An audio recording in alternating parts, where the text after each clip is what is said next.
divided into many different bureaus. You all met with our regional bureau colleagues yesterday, and today I'm so pleased to be joined by some senior officials from our functional bureaus who work on critical issues, much like many of you do in your home countries. So we will shortly hear from each of them and provide an overview of their priorities, things that they're working on, and ways that we can work together as a global community to address some of these critical challenges. As you all know, Humphrey is a multidisciplinary program, so even if your particular issue might not be directly represented here, there are so many different ways to engage and to collaborate. Before we kick off, I want to first introduce a member of the Secretary of State's Planning and Policy team who will provide an overview of how the State Department does its strategic planning. Thank you very much, Kelsey. Good afternoon, everyone. What I'd like to do is just talk a little bit about how Secretary Blinken sees foreign policy, sees U.S. foreign policy at kind of the 30,000-foot level, and then I'll talk a little bit about how the policy planning team is structured and what our main priorities are. But I first wanted to start by thanking all of you for engaging in this kind of exchange program. I've worked on public diplomacy for most of my career at State, and so I've been able to get a little bit involved in U.S. government exchange programs, and I think they can be transformative. And I hope that's the case for you, and that you'll be able to take what you've learned here and bring it back to your home countries. For me, there's no better way to understand another country than to live and study and work in that country, and so I congratulate all of you for doing what you're doing. And I hope your fellowships are very successful. So let me talk a little bit about Secretary Blinken's overall priorities and the context in which he is doing policy planning and making decisions. So he often talks about this being an inflection point for the United States. The post-Cold War world, the post-Cold War era as we know it, is basically over. And there is a competition now to see what comes next. And that is the lens through which the Secretary is viewing all of the global issues that are on his plate. A lot of the assumptions that we held over the last 30, 40, 50 years don't hold anymore. We had assumed that great power competition was over. It's not. We had assumed that growing economic interdependence and globalization would lead to economic growth for everyone and perhaps political liberalization. Instead, what we see is a lot of inequalities and fragmentation and people losing faith in the structures that have been built up over the last decades. We thought that democratization would continue and would become sort of the norm, but instead what we see is a lot of democracies are at risk. And so we are grappling with these issues and trying to figure out where do we want to go and how do we get there. The Secretary has basically outlined two ways that we're going to be successful in our strategy. One is to invest at home. We can't be strong abroad unless we're strong at home, and that's why you have seen this president pass legislation or sign legislation on infrastructure, on chips and science, on inflation reduction and climate change, and a host of other issues that are designed to make us stronger here in the United States. The second thing that the Secretary and the President focus on is our greatest strategic asset, which is our network of alliances and partnerships around the world.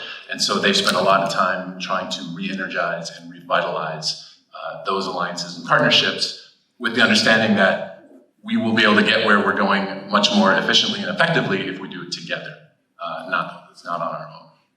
So Secretary Blinken has also earlier this year, he put forward 5 main priorities that he's going to be focusing on. Number 1 is competition with China. Number 2 is ensuring that Russia's invasion of Ukraine continues to be a strategic failure. Number 3 is deepening our partnership and our linkages with what has become to be known as the Global South or the developing world. And that is across a host of issues and domains that my colleagues will probably get into a little bit more detail about, but that's energy security, food security, global health, et cetera.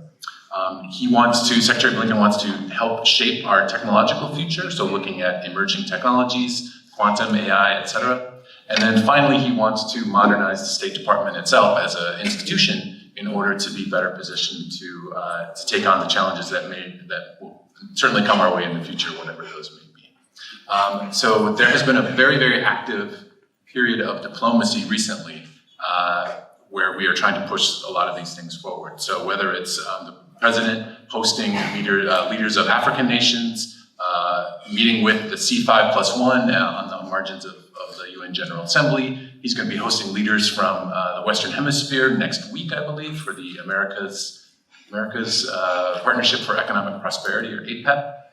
He's been doing a lot of work in the Indo-Pacific on building up the Quad of Japan, Australia, the United States, and India, making trilateral partnerships with Japan and Korea, with Japan and the Philippines. The Australian Prime Minister is actually in town today for a state visit with the President, and the Indonesian President is supposed to be coming next week. So there's been a very, very active series of diplomatic engagements around the world, and that's deliberate and that's intentional. That's part of the Secretary's strategy for achieving what we want to achieve. Let me talk a little bit about my office then, which is the policy planning staff at the department. This is an office that was set up in the aftermath of World War II by George Kennan, one of the United States' most famous diplomats. And its role, its purpose, is to sort of take a longer view of what's happening in the world and how the United States can be better prepared for contingencies. We're supposed to be looking around corners, looking over the horizon. Most of the department is occupied with very immediate, urgent issues that they're dealing with day to day. Our office is sort of carved out a space where we are supposed to take a much longer view of things and help policymakers prepare for eventualities. And so we do that through strategic planning and coordination. This is developing the priorities that Secretary Blinken and others have outlined. We do it through policy development and debate. This is a debate going on within our interagency process between the National Security Council, Department of Defense, Department of Commerce, Treasury, State, and many other agencies as well. Also working with the intelligence community and also with external actors. So think tanks, nonprofits, other organizations that are looking at some of the same issues that we are looking at. So it's a very interesting office in that we get to deal not only with our colleagues in the building, but also outside of the main State Department. And then finally, we work on policy messaging.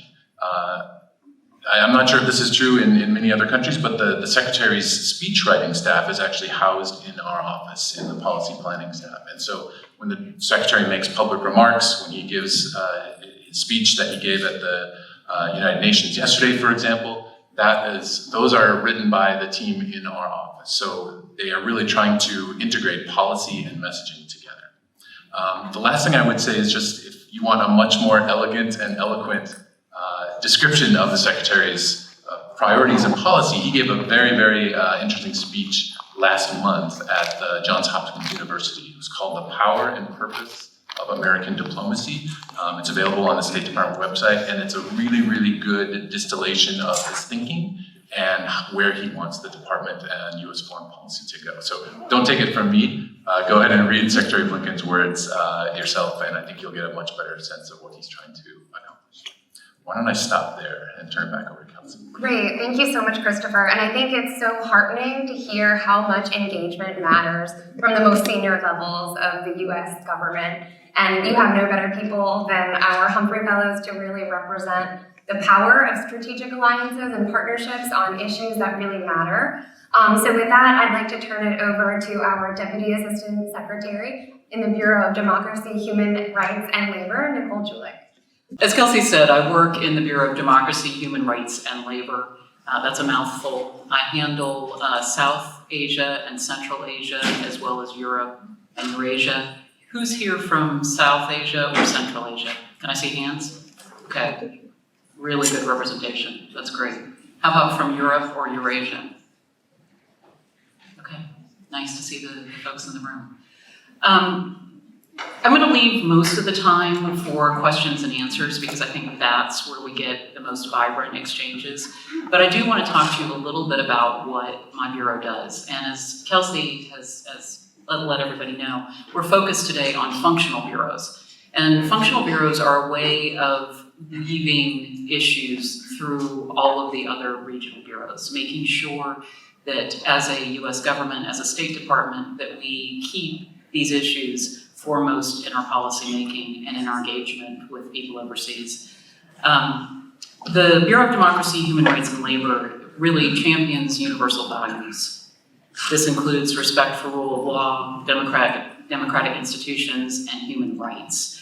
So on a daily basis, we are looking to bolster democratic institutions, confront democratic backsliding where we see it, and promote accountability. That's in a nutshell what we're doing. That's a broad remit on a host of really sometimes very difficult issues.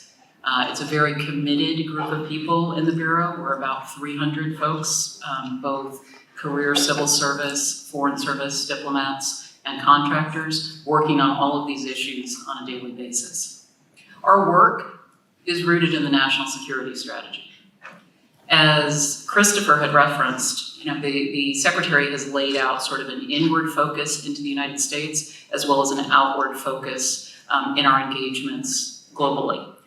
And so when we think about human rights, we need to acknowledge that we are still dealing with some of these issues in the United States, that we are still tackling some of the problems that you see in vibrant democracies. I'm often asked when I serve overseas, how can you promote democracy when you have issues at home? And what I like to say is democracy is messy, right? It's not easy. And one of the benefits that we have is that we acknowledge that in the United States. So the national security strategy very clearly outlines the fact that we have work to do at home here in the United States, but we can still work with our democratic partners throughout the world and help strengthen those democracies, because at the root of it, we believe that democracy is a stronger system and makes for better societies. So that's sort of a broad picture of what the Bureau does overall. I'm focused specifically on South and Central Asia and on Europe and Eurasia, where we're dealing with some of the biggest issues over the last year. So think our relationship with India, an incredibly important relationship, what's happening in Afghanistan, elections that are upcoming in Bangladesh, opportunities perhaps in Central Asia to engage in ways that we haven't before. And then you turn to Europe and Eurasia and Russia's invasion of Ukraine and making sure that Russia's held accountable for those human rights atrocities. So there's a lot that is happening in my portfolio, and it is an exciting and equally trying time to be focused on these issues. But I'll leave it there and look forward to your questions. Thank you. From there, I'd like to introduce Joe Skovich, who's the Acting Deputy Coordinator for the Bureau of Global Health Security. So over to you, Joe. Thanks, Kelsey. And just to correct the record there, if you want to applaud for me at any time,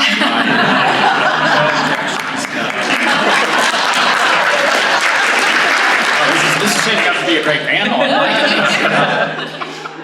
So I want to echo what Kelsey said and other speakers have said. Just thank you all for being here, because it's a choice to be here. It's a choice to choose to come for this program. And I think this is the backbone of what we need to do to make the world a little bit of a better place. It's the exchanges. It's getting people in a room trying to figure out how we're going to solve problems together that we're going to face.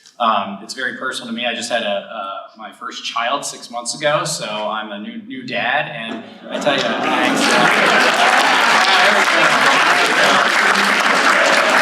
play the heartstrings here. But there's nothing like looking at your child and saying, "Hey, I want to leave this place better than where I'm at right now." So thank you for being here and your commitment to that. As Kelsey mentioned, I'm the Acting Deputy Coordinator for Global Health Security at the Department of State's newest bureau, the Bureau of Global Health Security and Diplomacy. And we do get paid by the number of words in our title, so I'm thrilled that is mine at the moment. So I've been working on global health issues at the State Department for about 6 years, and there's one thing Kelsey said at the beginning. Some of these issues may not be specifically pertinent to you, but please, pay attention. I really hope this one, after the last 3.5 years we've all experienced with the COVID pandemic, there's a growing recognition that global health is all of our issue. It permeates in all factors of our life. If somebody in the back of the room has measles and people are unvaccinated, by the end, it's everybody in this room's problem. And I think we saw this with COVID. And I would say the 6 years that I've been working on these issues at the State Department, in the pre-January 2020-ish timeframe, a lot of the mission was going around and trying to have engagement and say, hey, this is important. We need to implement public health measures to stop the spread of infectious diseases. And then it was pure crisis response for a good 2-year period in the acute phase of the COVID pandemic. And I think everybody in this room, friends and family, it's also humbling to work on an issue where everybody becomes an expert because everybody reads the news. It is impacting everyone and their friends and their family, and people are making their own decisions and conclusions. I'd say we're now in the third phase of this, though, if I were to divide my tenure. And now it's what do we do? What comes next? And how do we incorporate the lessons learned from this pandemic to stop it from happening again and to strengthen health systems around the world? So the Secretary of State made the decision a while back that we were going to establish and do this at the State Department by establishing a new bureau. And the bureau launched August 1st. There was a launch ceremony. We had the administrator from USAID, the Secretary of Health and Human Services, and the Secretary of State all standing together, shoulder to shoulder, announcing this new bureau because it's so critically important to elevate global health issues as part of our national security, as part of our foreign ministry communications, as part of our diplomatic efforts. Within the new bureau, we have 5 priorities, and so I will go through those right now, just so you know what our areas of focus are on. Number 1 is the longstanding work of the State Department and the U.S. government on HIV/AIDS. Ending HIV/AIDS is a global health threat by 2030, and I think everyone's tracking maybe a lot of the countries represented here. You've seen the PEPFAR work and programs, over $100 billion over 20 years. And that really has saved lives and built systems in over 50 countries to help not only address, it can be leveraged for other threats beyond HIV/AIDS, but it's an amazing life-saving work. So we want to keep focused on that. We want to, priority number 2 is integrating temporary COVID response measures into regular health structures. So we are out of we now know what COVID is, and to try to make that so that it's a regular part of the health system and transition temporary structures to more permanent ones. Number 3 is strengthen national and regional capacities. That is working with countries in their own CDC equivalents or other public health institutions, as well as regional bodies. The new head of our bureau is from the Africa CDC, which was bringing people together in Africa for this effort. The 4th is multilateral, strengthening the global health security architecture. It's about norms setting through negotiations like to establish a new pandemic accord and reform the international health regulations. So we have a common understanding of what needs to be done when future threats emerge. It's also about financing. We're really excited about a new pandemic fund, which launched earlier this year as the first round of projects were funded. But the U.S. has given quite a bit of money to that, over 1.6 billion resources raised globally, and they just funded their first round of projects, and we want to see that going. And then finally, we've heard a lot of talk about institutions, so it's strengthening the State Department as an institution. We are working to reform the training curriculum for department staff, have regular engagements with our embassies overseas. So other countries are also doing similar measures, and getting this foreign ministry channel of communication is really important, because when there is a health threat that emerges, it requires financing, it requires border considerations, travel, hospitality sector, political commitment, you name it, and it's important to have institutions ready for that. I will save a lot of this for the questions and answers of any further comments, but I would just say two things I'd leave you with is that 1, every single person in this room has a role to play. I kind of made that point. We're in this together, and I think 2, if there's one lesson I've learned from my 6 years here, it's the importance of communication. You can have the best vaccines, you can have the most resources, you can have whatever you'd like to have, but if you don't have people communicating and really reaching to each other and having those honest conversations about what needs to be done and why do I need to do this, you won't succeed. So we need to do a better job of that all around the world, and just look forward to partnership with those here in the room. And I want to give a shout out to my table there in the back who I had lunch with. We had an infectious disease conversation, so they left me with a lot of homework. They had a lot of good ideas about where we can go, so thank you for that as well. That's great. Thanks so much, Joe. And I know the capacity building is so important. And again, multilateral approaches to public health. We've all sort of seen the ravages of the pandemic and need to think about how we move forward. So that's great. Next, I'd like to turn it over to Amy Kirshner, who's the Director for Strategy, Communications, and Outreach in the Bureau of International Narcotics and Law Enforcement. Thank you so much. Again, another bureau with a long name and a big mouthful. So, hi everyone, it's nice to meet you all. I'm Amy Kirshner, again, from the Bureau for International Narcotics and Law Enforcement Affairs, or we call it INL. So I'll say INL to save us all the long word.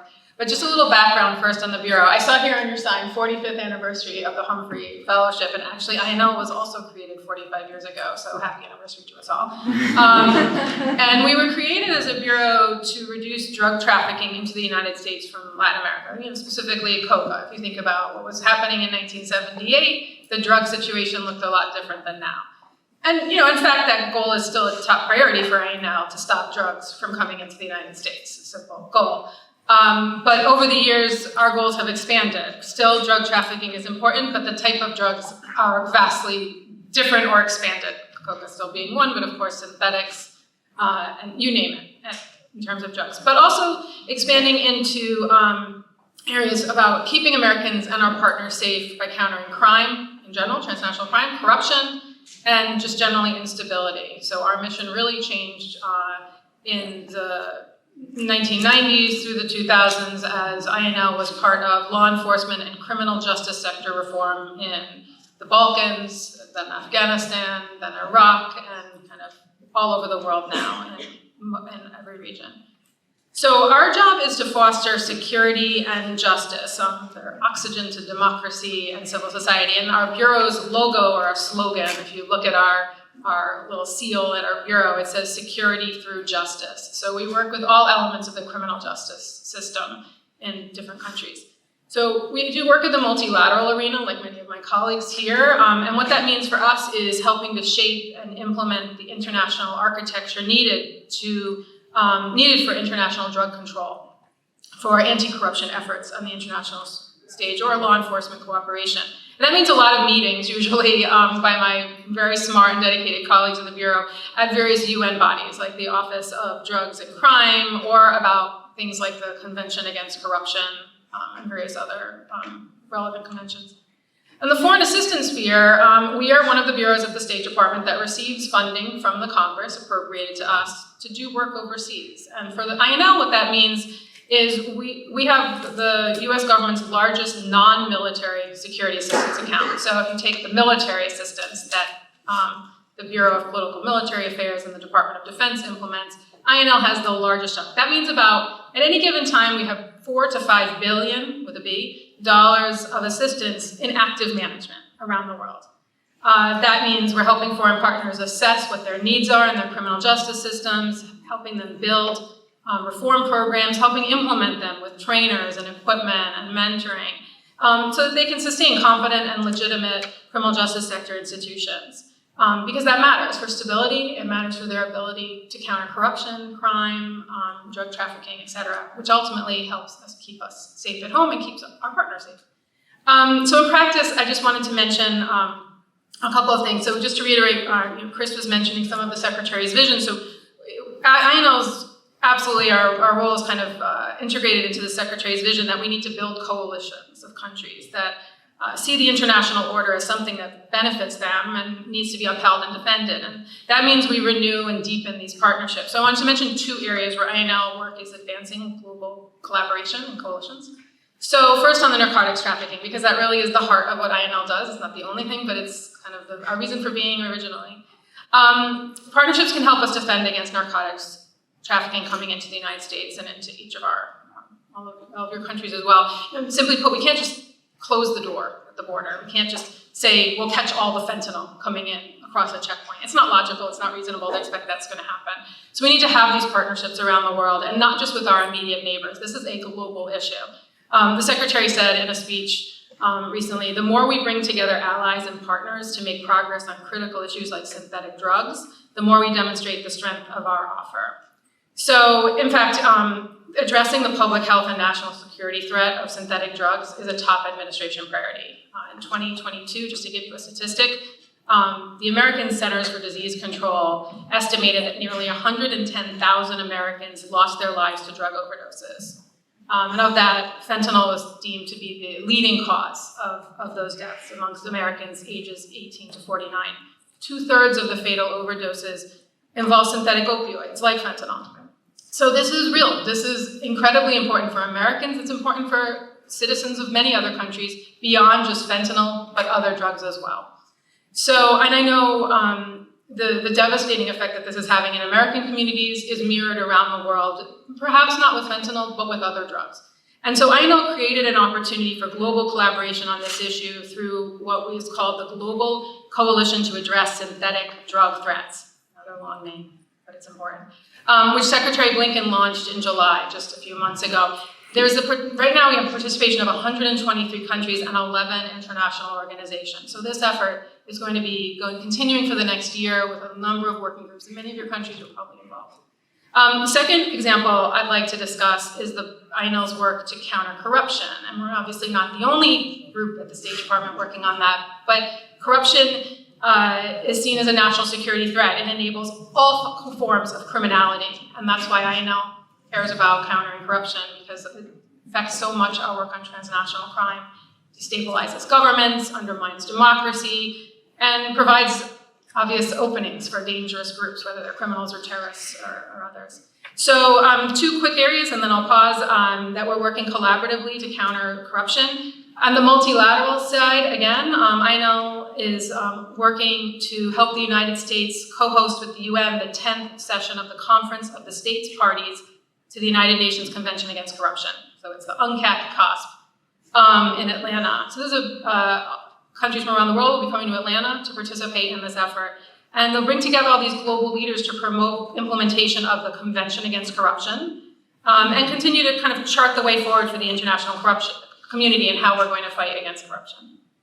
And then second, I wanted to mention something that's more at the individual level, because obviously we can do all this work at the global level with countries and at the states level, but it's very inspiring, as we see here. It's kind of another perfect example to see what people are doing at the individual level. So in 2021, INL launched the first Anti-Corruption Champions Award, which honors courageous individuals from all over the world working to prevent, expose, combat corruption in their home countries. And this is an annual event hosted by Secretary Blinken the last few years, and directly in line with national security and foreign policy priority to fight corruption that the White House has laid out. In December, we're going to have the next ceremony, our 4th ceremony, to honor another dozen individuals. And they are fighting corruption at local, national, global levels, often at incredible personal risk to themselves. They really are an inspiring group. I encourage you to learn more about it and also follow us on social media. You'll be able to see kind of their stories, because it really is inspiring to see the positive side of people working towards these incredibly difficult issues. I'll pause there and leave time.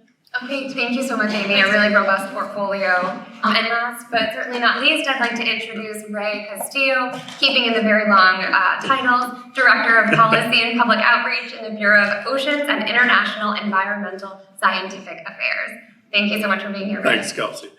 Before I start to talk about what my bureau does, I want to thank our colleagues from UCA for giving me the opportunity to come here and meet with all you. I have spent most of my 22-year career at the department as a public affairs officer overseas. And so I've had the opportunity of selecting fellows and working with the alumni, and I've found you to be among the best partners that we could possibly ask for.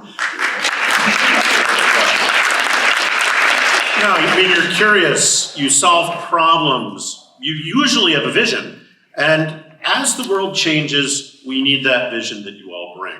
So when you think about a diplomat today, you're going to find that that's changed as well. You know, the image of some men who are looking at the world like a chessboard, it's not really valid anymore. For one thing, there are women at the table. And the issues that we deal with have changed as well. Now, the issues in my bureau, oceans, international, environmental, and scientific affairs, are now front and center at the top of U.S. foreign policy.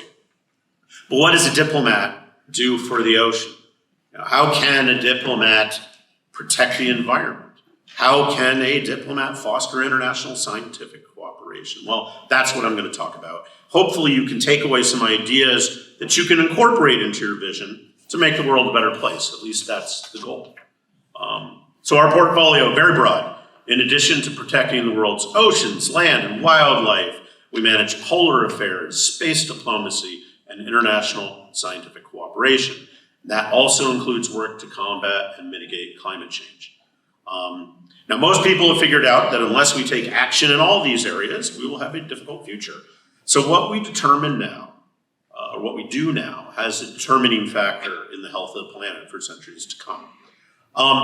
These ideas lend themselves to diplomacy because no one country can do it by themselves. No one people can do it by themselves. And you can't just do it at the government level. We need folks working at all levels of society, civil society, academia, the NGO community, etc. And we like to think about our work in three thematic areas: moving ambition to action, technology for good, and taking care of people. Let me explain. Ambition to action. So as diplomats, we work hard to raise the level of ambition to address global issues. For those of you in the field, you'll understand that. You'll hear a lot about ambition. Over the past year, for example, the global community has locked in commitments on climate, biodiversity, water, ocean and terrestrial conservation, pollution, and much others. And the effort was led by diplomats. For example, the Global Biodiversity Framework adopted in December 2022. It's known as 30 by 30. The key target is conserving at least 30% of the Earth's land, inland waters, and ocean and coastal areas by 2030. And this will protect irreplaceable biodiversity. Last month, after years of negotiations, the United States and more than 70 other countries signed the High Seas Treaty. So this will enable the global community to protect marine biodiversity by establishing areas in the ocean beyond our borders. And we're currently negotiating an international agreement on plastic pollution. So these are just some examples of how we've built up our ambition and our commitment. Now, we need to turn it into action. So for 30 by 30, the United States is well on our way to meeting our commitments domestically. This is thanks to the administration for having put together historic legislation that focuses on this, focuses on clean energy, it focuses on innovative solutions, focuses on transforming how we deliver energy and how we use it. For protecting the high seas, we don't need to wait till the treaty goes into effect. We strongly support proposals to designate new marine protected areas in Antarctica right now. In fact, in Hobart, Australia, they're negotiating this. It's not going as well as we'd like, but there's ever hope. And the idea here is most members of the international governing bodies that support such proposals, they agree, but we need all members to come together, and we're working on that. For plastic pollution, negotiators are continuing to shape an ambitious agreement that we hope gets us on the path to end plastic pollution by 2040. And we're looking to finalize this text at the end of 2024. Now, it's not going to be eliminated by governments on their own. And this is why we just launched a new partnership of NGOs and businessmen and women and innovators called the End Plastic Pollution International Collaborative. That is a ridiculous name. Epic. But we kicked in $15 million, and the idea is to get smart people, to put them together and come up with ideas that are going to help us move forward to ending plastic pollution. It's to galvanize action and investment. On the climate, my office, we work with Secretary Kerry and his team to ensure a successful outcome at COP28 that works towards keeping our global temperature rise to just 1.5 degrees Celsius within reach. And we're working to enhance resilience to climate change around the world. So, new treaties, new partnerships, and these are examples of how we take our ambition and put it into action.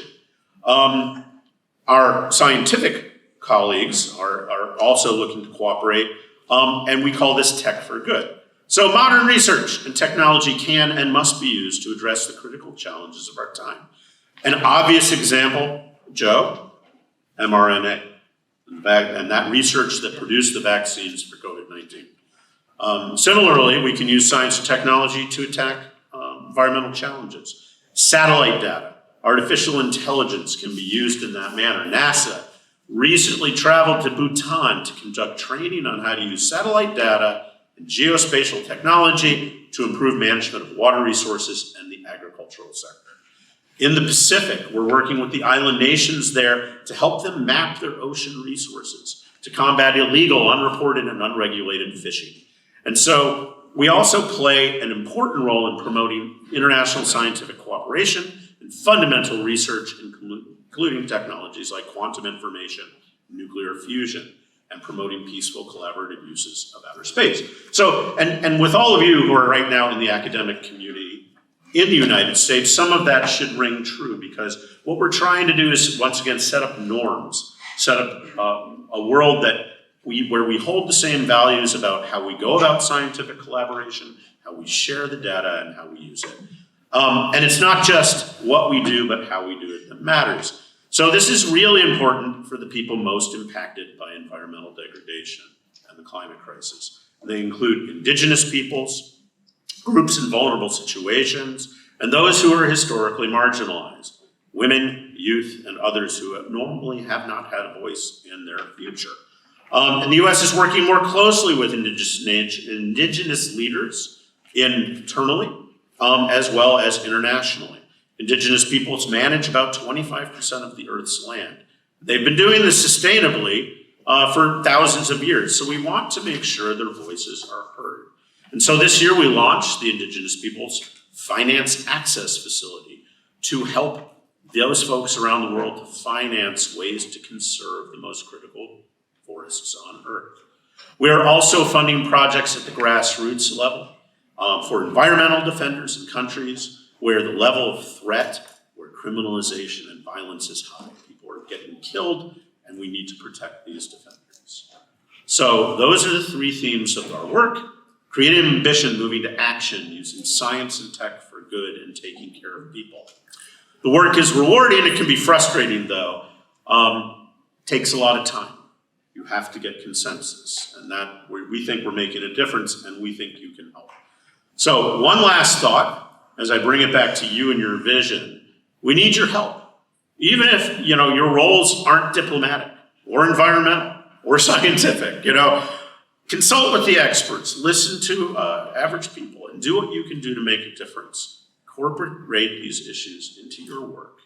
Or, as I talked with my table, into your volunteer work. And with the climate crisis, the pollution crisis, the water crisis, and the biodiversity issues, there's a seat at the table for you. So thank you very much.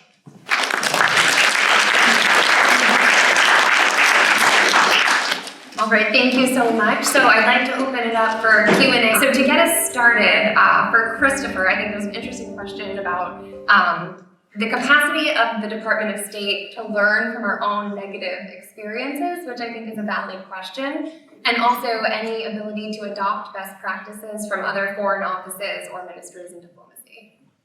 Yeah, great question. Actually, one thing I've learned just from being up on this panel is that I need to get a longer title. My title is far too short. One thing that I think Secretary Blinken does very well is to listen. And that's, I think, an important part of diplomacy in general. He's particularly good at it. And that means listening to the concerns and to the aspirations and hopes of the partners that we're working with. While also being honest about perhaps our own failings, our own shortcomings, where we have not maybe lived up to our own standards. So he's very open about that process, and I think having that sort of tone set at the top of our department makes a big difference. The other, I would say, just from the policy planning community, our director, a gentleman named Salman Ahmed, tries to engage in many different policy planning dialogues with other countries as he can, and so that spans the globe. He's setting one up right now with the Philippines. He's also looking to go to Vienna next month to do policy planning with your partners in Europe, also with NATO. He's done Western Hemisphere policy planning dialogues, and this is a chance. It's actually a very unique system where we can talk about big issues and big thoughts without some of the perhaps limitations that might be on other diplomatic activities. And so I think that's another good way for us as a department, as a country, to learn from others, learn from the experiences that other countries can bring. Wonderful, thank you so much. Amy, we have a question for you related to substance abuse reduction. And I think, beyond those who are working directly on sort of the science behind it, how can we bring in mental health professionals and others in public health? And Joe, feel free to jump in as well. Yeah, I think that I can start and if you have things to add. I think that this is where we have to recognize that issues are holistic and that, I think every issue within my bureau is transnational, and that often makes it difficult to work on, because in an ideal world, you get the 2 to 3 people who need to be expert in a certain region or wherever you're working on the issue, and you come up with a solution, you go. And I think we just constantly are, uncovering the various layers of issues, and none of them are as simple as that. And this one is particularly evident. Obviously, I think this is where trying to bring in the various professionals into solutions are important, and that's often difficult in countries where, like, the law enforcement. We face this in this country, and I know it's the case in many other countries where the law enforcement. Within the criminal justice sector, we have the law enforcement, the justice system, the corrections and prisons, and they're often not talking to those in the public health community or mental health professionals. And not only they're not talking, but when they do talk, they don't talk the same language, and they have very different goals.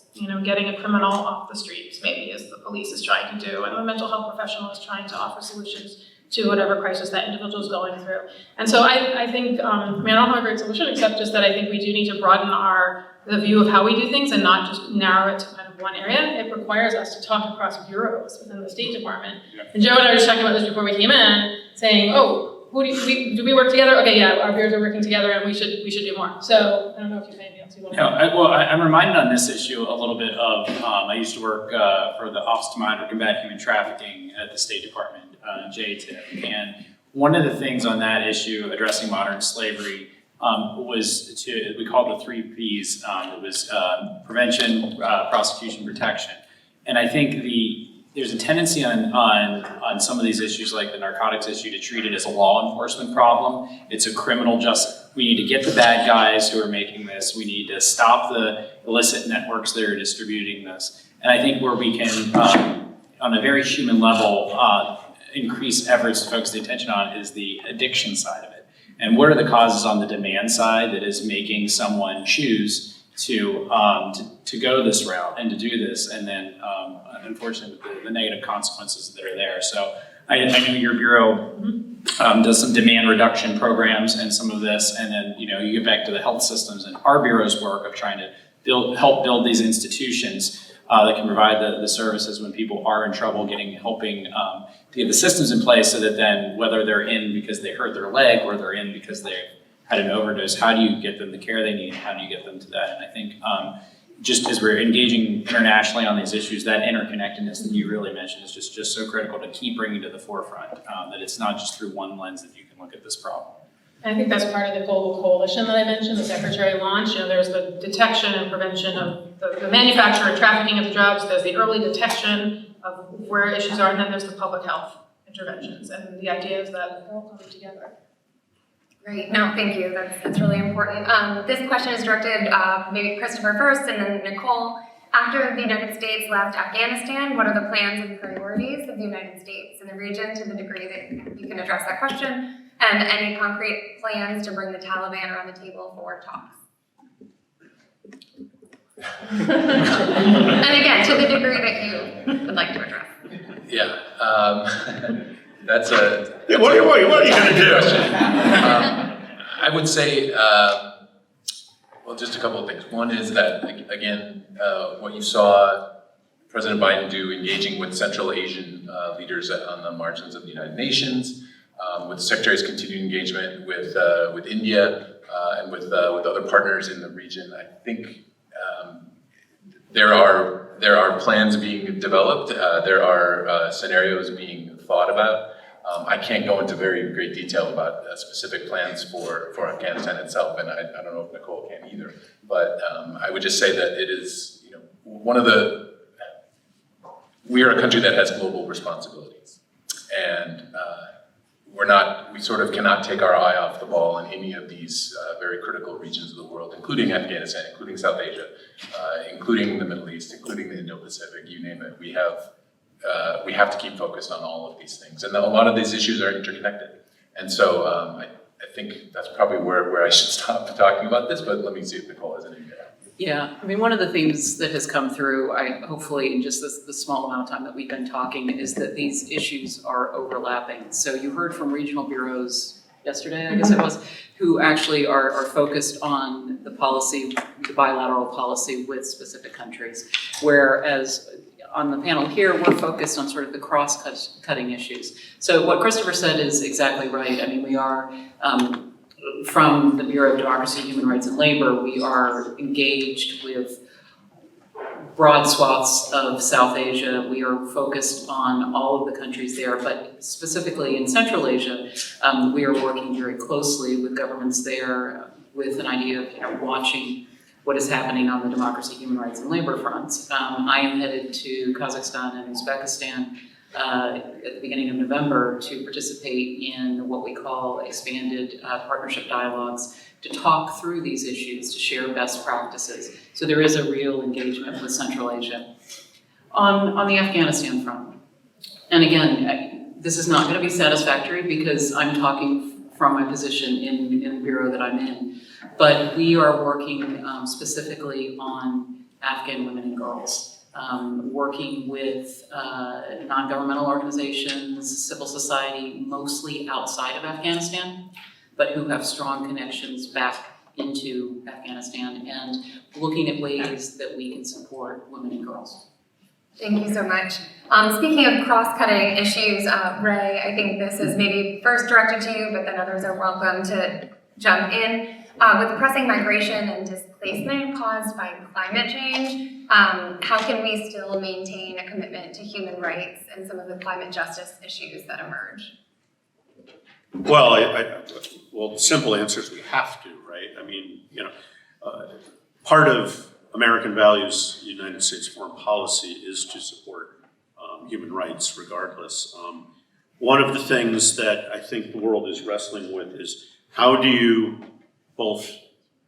solve for the long-term issue so that we can stop, sort of halt climate change and move forward, and then at the same time, how do we mitigate what's going on right now? And it's a difficult task. Now, there's a whole nother group that's not represented here at the table that does migration, so I can't speak for that completely. But the other thing I would do, and I would do that if we weren't up on a platform here, but we were at a table with you, I would probably say, what do you think we should do? Which is a legitimate question, because ultimately these migration issues, these displacement issues are happening in communities, and maybe they're happening in your communities. I had a conversation at lunch about cultural heritage being lost in the Caribbean. That's a legitimate thing to tackle. And how do you go about it? Well, she started going about it with her government, with some support from the United States through the Ambassador's Fund for Cultural Preservation. Thank you very much. But that's part of how it starts. You can't just throw your hands up and say, okay, we can't do. You have to, and that's why I go back to my point about the Humphrey program and who you are.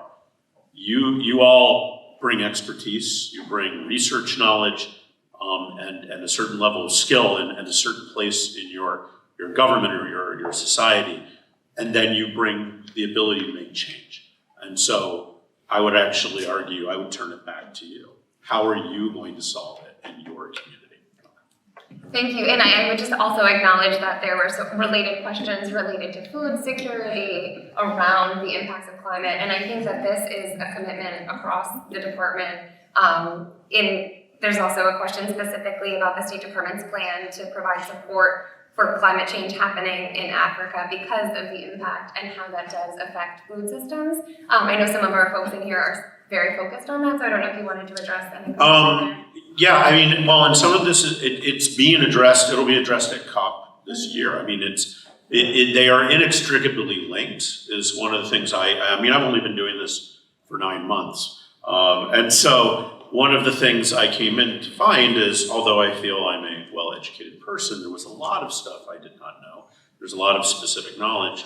But the interweaving, for example, okay, the energy issues we've had due to the war, the Russian aggressive war in Ukraine, that stopped energy, but that also hit the ability to make fertilizer, which impacted the ability to reach agricultural goals that then caused food insecurity. I mean, these are thorny problems, and there are folks looking at them. I think we are committed to trying to solve that. And I think one of the things that's changed as well, and we saw Secretary Kerry talk about this in the last few months, is we have to also think differently about what is security. Food security is security. If you have a fragile economy and a fragile ecosystem on which your agriculture depends, damage to one of those is a security issue. And so that's another way that we have to start thinking about this. So maybe it's not about, the old, for my economist friends out there, the old guns versus butter. Maybe it is time to invest a little bit more in butter, because that's where the security issue is now.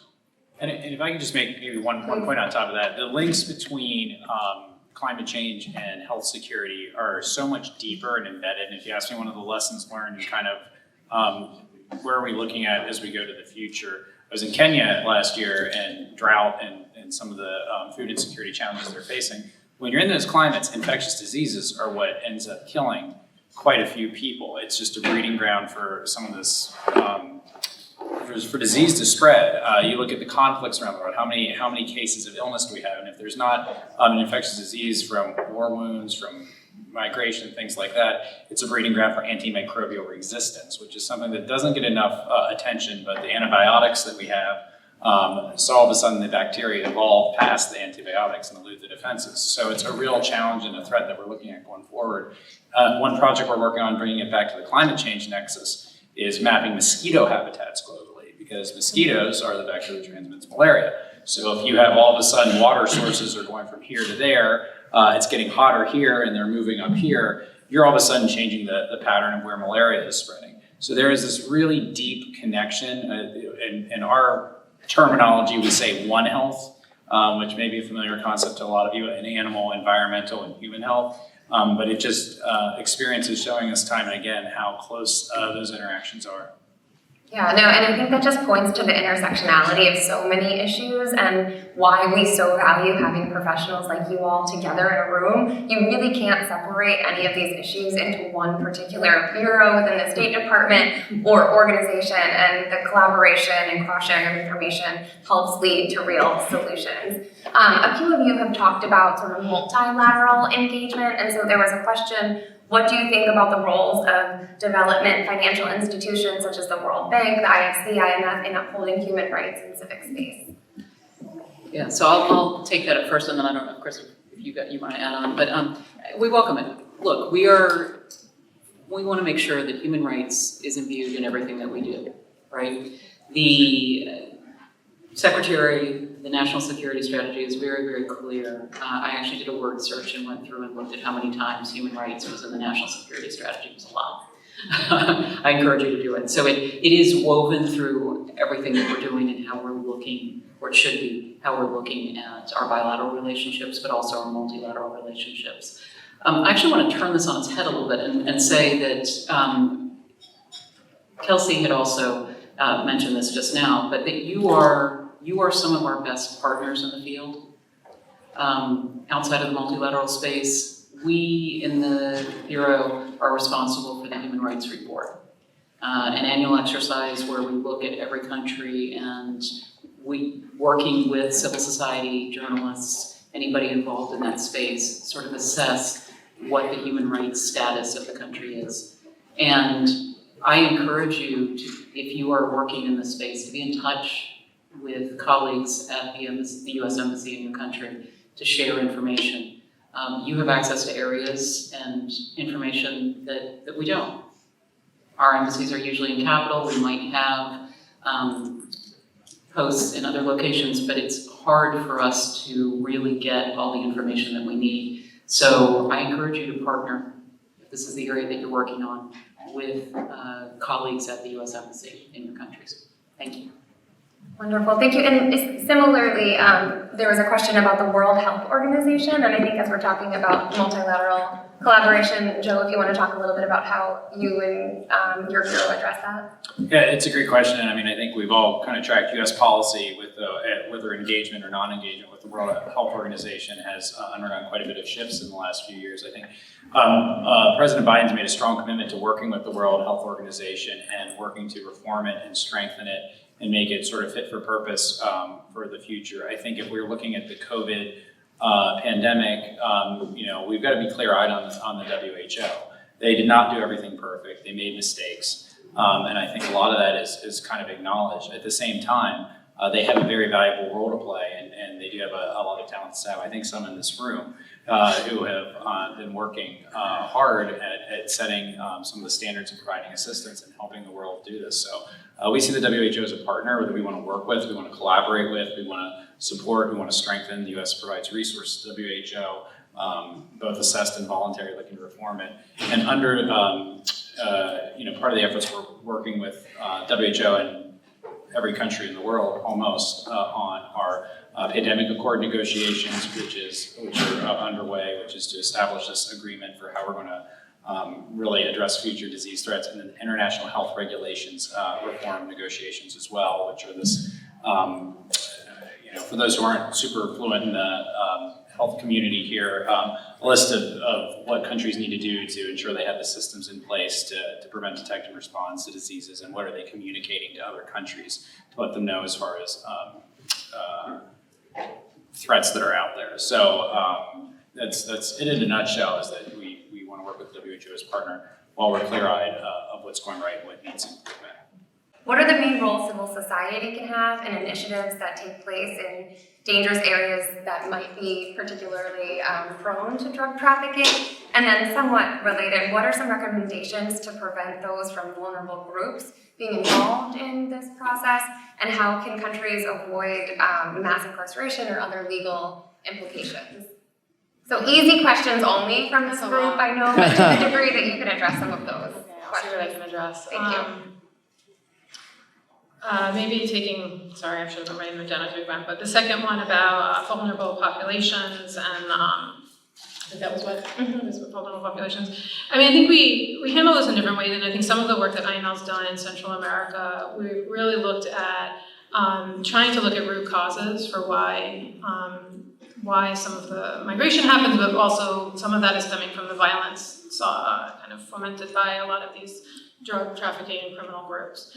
If you're trafficking drugs, you're probably trafficking other things. You're a criminal. You're using, your networks to move around all sorts of things that shouldn't be, that are legal to be trafficked. So I think looking at some of those root causes and trying to work with other colleagues in the department, whether it's the U.S. Agency for International Development or other bureaus, to kind of deal with some of the issues in local communities that lead folks to turn to those types of activities. We also, we've taken to heart the mandate of the administration of looking at diversity, equity, inclusion, and accessibility. And while obviously there's a lot to talk about that internally within our work and how we hire and train people, but I'm thinking more about how we do programming, where we look to make sure that we're working with, to make sure that the groups we work with and partner with in other countries reflect the diversity of their community. So for an example might be if we're working in a country on law enforcement reform, and that might mean their recruitment of police officers in a local community. We want to make sure that women are represented, that underrepresented other minority groups might be represented in the police force. Because if you have a diverse police force, they also are working more effectively in the community, and people have more of a say in kind of what they're doing. So I think that's kind of shaped some of INL's work. Sorry, can you remember the first one again? First one is, Sorry, there were many. I know, anyone else remember? Civil society, Yes, thanks Jen. Sorry, thank you. Thank you, Jen. Yeah, I mean, I think there, again, that's some of the work I mentioned actually on the anti-corruption side, and I think it would be the same on the drug trafficking side, where we really have sought to recognize and either through funding or through things like our Anti-Corruption Champions Award on the corruption side, people who are working in all forms of kind of the criminal justice system and also in civil society to be able to speak up when something is happening. So some of that does work. That work is really with the Democracy and Human Rights Bureau. We are largely working on the institutional side and within INO, so police, judges, prison folks, but the work sometimes bleeds into civil society more on the corruption side than on the drug side. But I'll take that question back. I don't know if you wanted to add to that, Nicole. No, you had it, but there is a lot of intersectionality Yeah, there as is. you're seeing on, Right. on Again. our portfolios.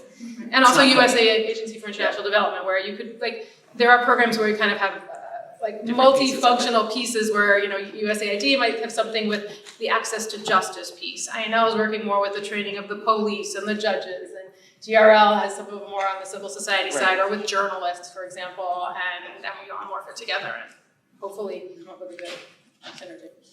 Great, thank you so much. Yeah. Joe, a question for you, and again, to the degree that you can answer it. What are efforts developed countries, including the United States, might promote to increase medical research to help tackle health issues that affect minorities and women, for example? So it's a really great question. I mean, I think, we talked a little bit about before how we're all in this together. Part of it is research and development and finding ways that we can develop the next generation of vaccines, diagnostics, therapeutics.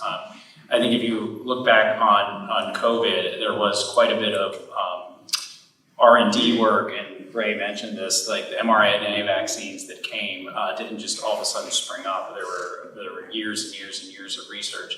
And that was done in collaboration too with a lot of countries around the world on finding out where can we work in partnership to develop some of these, do some of the clinical trials, things like that. One thing that we found in outbreaks that happen, and it's always a very sensitive and difficult discussion, is to figure out when do you try to do a clinical trial of something that might have a chance to help prevent the spread of Ebola or something like that, to get that knowledge to build the next generation of vaccines, and could have a benefit there, but it's not fully there yet. So there's a lot of negotiations that go around on an individual country basis to do MOUs and agreements to figure out where we can help facilitate private sector engagement to do this, or where it is sometimes with the US government. But it's a topic that's really important. I'd also point to a couple other things on this front. I mentioned the international negotiations that are happening around trying to figure out ways we can improve and come together.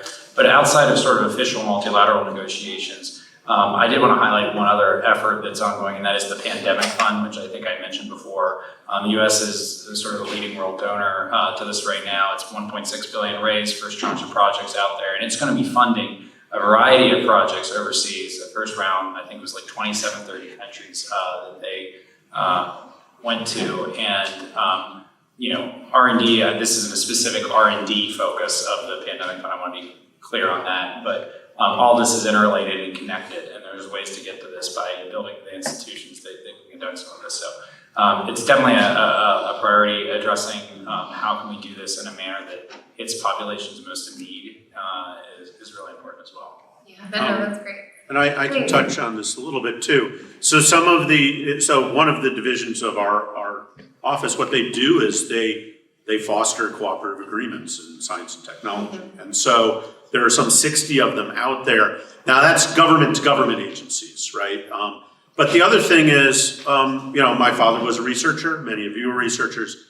These links you're making right now, or that your colleagues in the Fulbright program are making, can have long-lasting institutional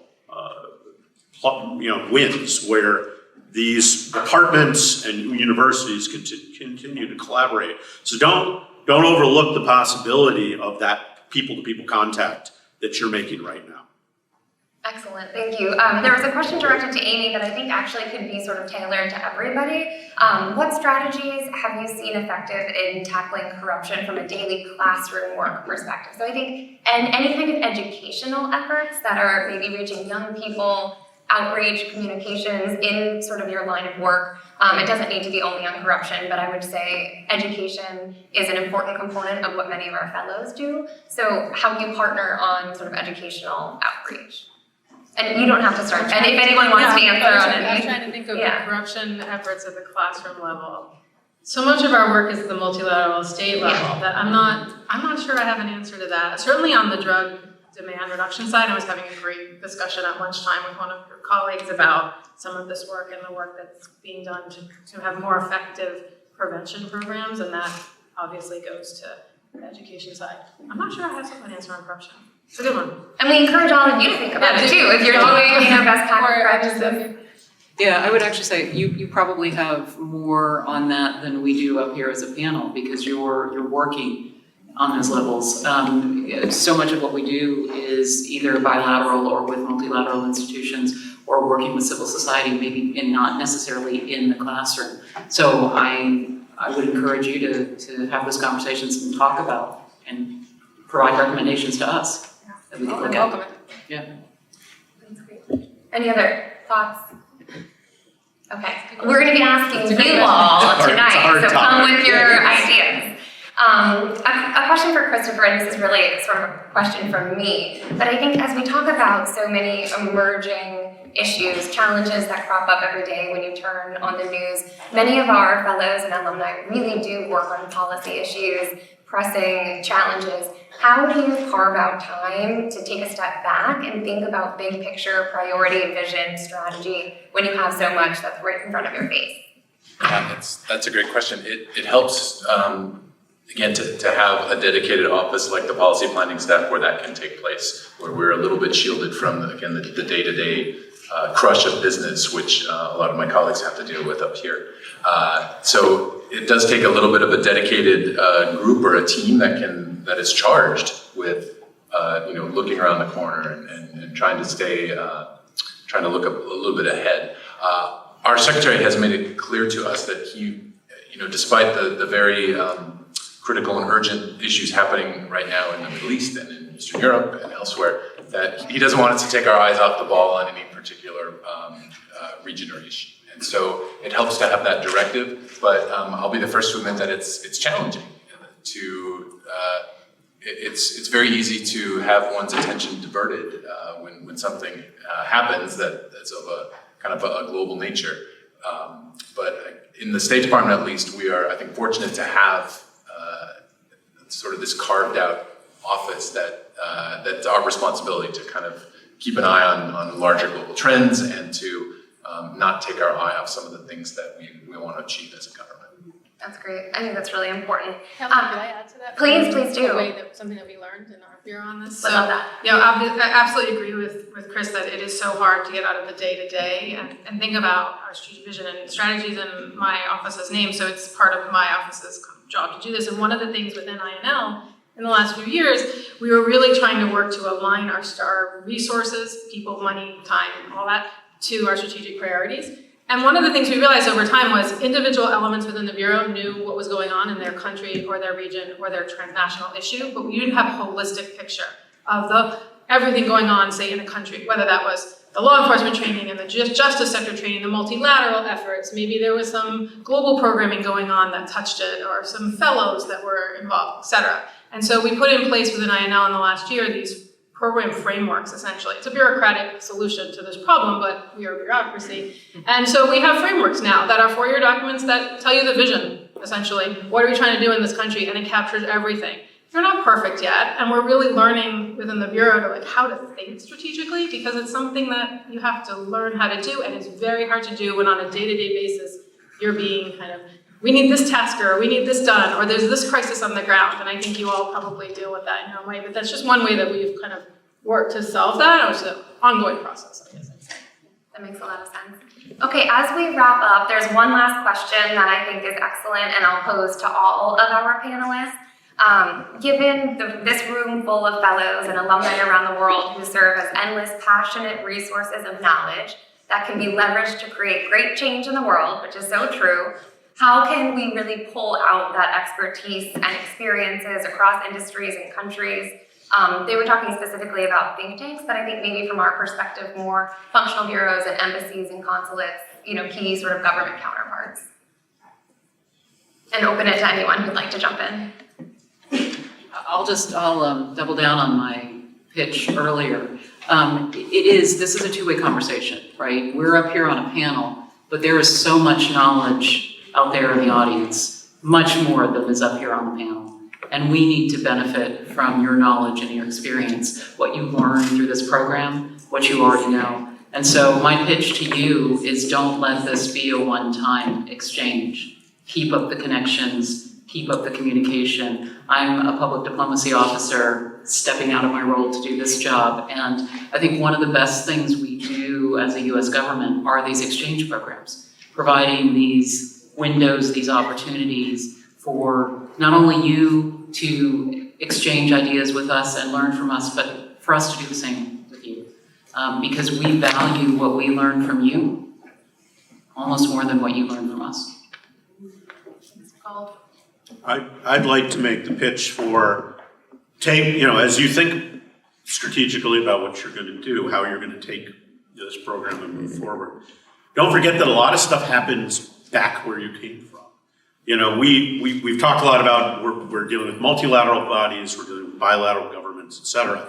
But ultimately, in my area, the environmental protection happens in individual countries. And if, one group says, well, I'm not going to preserve, and it can't just be Brazil and the Amazon, right? It has to be many other countries with their forests or their oceans, et cetera. So but I think that same thing can apply to a whole lot of various other issues. That's my thought. I guess I'd add, I'm going to go back and make sure that our INL directors who are out at the embassies are linking in with ECA to find out who your predecessors are, I guess, who've already come back from their years of fellowship, and maybe you all when you return, just to make sure, I can't see all the name cards from here, but I see promoting rule of law, and I know there's this aesthetics table over there, and there's a number of places where I think there's some great connections with INL work, and I want to make sure that we're linking up in the field, and I think that's where our INL directors in the field could really make connections. So I'll go back and do that. That's wonderful, thanks. I'd say a couple things. Building on what everybody said, I think number one is, we were actually talking about this beforehand, when we do travel internationally, I guess, and you kind of said it best, Nicole, don't be a stranger. Stay in contact when you get back in the countries. When we travel, I'd love to, have more events where we meet with alumni of these programs and you can catch up on how are you doing, how have you gone, how did this help you, what are the issues of the day, what are we receiving the feedback. The other big thing I'd say is, I just want to get back to the communication. How do you actually make a difference? It doesn't need to be sitting here in this room. It can be call your husband, wife, spouse, friend tonight. Hey, I learned that mosquitoes are moving to different places because of climate change and malaria is spreading. That's how you really elicit change. It's not going to be a formal declaration in a ballroom. It's going to be convincing public opinion that an issue is important and giving people the tools to know what they need to do to help advance and move us in the right direction. So it's the little things. It's the absolute little things that aren't so little at the end of the day. And that's what I'd encourage everyone to think about. Thank you so much. Christopher? I associate myself with everything that was said previously. When you go back to your home countries, don't view the U.S. Embassy as a stranger or a sort of an unapproachable institution. There are not only in the public affairs sections, but there are men and women working in the embassies who are probably in some way tied to what your particular focus are. And generally, they will be very interested to hear your views and your thoughts and to be able to partner with you on moving, advancing some of these shared priorities. So feel free to lean on the embassies when you go back. Absolutely. Well, thank you so much to all of our panelists. We really appreciate your expertise, taking time away. There's so many opportunities to team up, think about a plan, move it forward across regions, across countries, across issues. So thank you to all of you. Much appreciated. We look forward to continued engagement.